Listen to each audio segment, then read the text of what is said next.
Hello అండి, welcome to sweet మిర్చి. ఈరోజు వీడియోలో కోవా కజ్జికాయల్ని ఇంట్లోనే ఈజీగా ఎలా ప్రిపేర్ చేసుకోవాలో చూసేద్దాం. వీటిని ప్రిపేర్ చేయడానికి కావలసిన పదార్థాలు: కొబ్బరి తురుము. ఇక్కడ నేను 2 కొబ్బరికాయలను తీసుకుని ఇలా గ్రేట్ చేసి పెట్టుకున్నాను.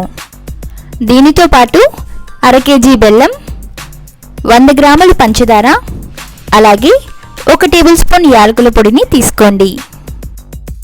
ఇప్పుడు స్టవ్ మీద ప్యాన్ పెట్టుకొని దీనిలో తురిమిన కొబ్బరిని యాడ్ చేసుకోండి.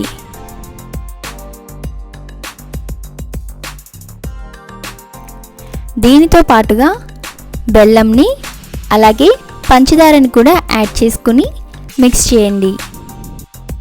ఇవన్నీ బాగా కలిసిన తర్వాత లో ఫ్లేమ్లో ఉంచి బాగా ఉడికించుకోండి.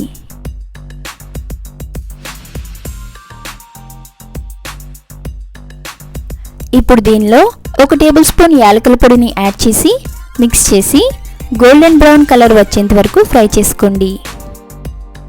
ఇది గోల్డెన్ బ్రౌన్ కలర్లోకి వచ్చింది. రెడీ అయిందో లేదో ఒకసారి చెక్ చేద్దాం.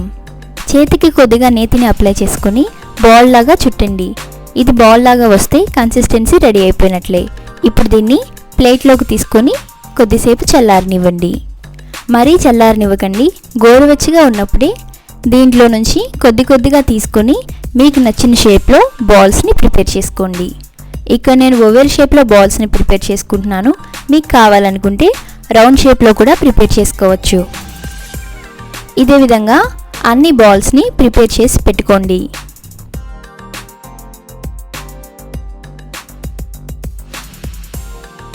ఇప్పుడు కోవాని ప్రిపేర్ చేయడానికి కావాల్సిన పదార్థాలు: 1/2 లీటర్ పాలు, అలాగే 100 గ్రాములు పంచదార. ముందుగా స్టవ్ మీద ప్యాన్ పెట్టుకుని దీనిలో పాలని యాడ్ చేయండి. వీటిని లో ఫ్లేమ్లో ఉంచి పొంగొచ్చేంత వరకు మరిగించుకోండి.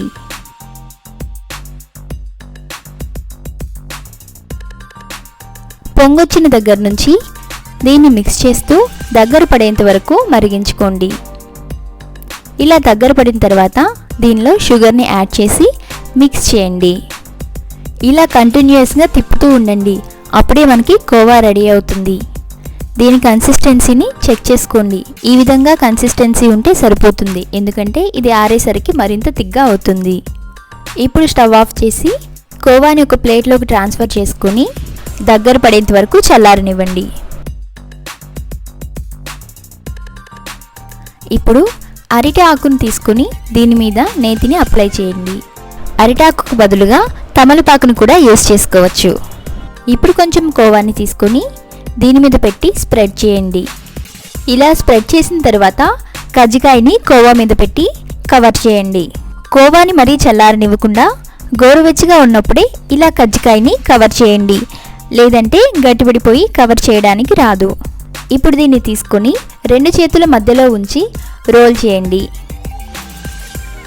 కోవా కజ్జికాయ రెడీ అయిపోయింది. ఇదే విధంగా మిగతా కోవా కజ్జికాయల్ని కూడా రెడీ చేసి పెట్టుకోండి.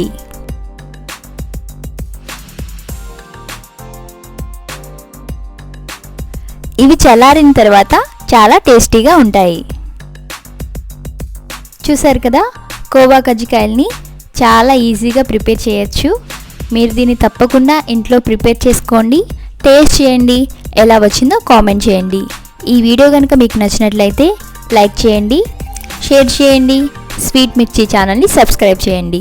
స్వీట్ మిర్చిలో వీడియోలు మిస్ అవ్వకుండా ఉండాలంటే పక్కనే ఉన్న బెల్ ఐకాన్ని క్లిక్ చేయండి. Thanks for watching.